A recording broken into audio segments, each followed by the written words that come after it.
ఏంటి పిచ్చి number? Scam అనుకుంటా. సేమ్ ఇలాగే ఉంది number. Hello, HDFC బ్యాంకా?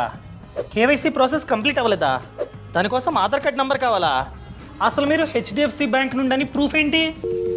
Hello hello cut చేస్తాడు. ఇక నుండి స్కామర్స్ మనల్ని స్కామ్ చేయడం చాలా కష్టం. ఎందుకంటే గవర్నమెంట్ ఆఫ్ ఇండియా కొత్త రూల్ తో మన ముందుకు వస్తుంది. ఇక నుండి బ్యాంకులు, ఫైనాన్షియల్ ఇన్స్టిట్యూట్స్, అదే విధంగా ఇన్సూరెన్స్ కంపెనీలు మనకి కాల్ చేయాలంటే వాళ్ళు కాల్ చేసే నంబర్ కి స్టార్టింగ్ లో 160 అని చెప్పి క్లియర్ గా ఉండాలి. ప్రభుత్వం కూడా వీళ్ళకి 160 తో స్టార్ట్ అయ్యే నంబర్ ని మాత్రమే ఇస్తుంది.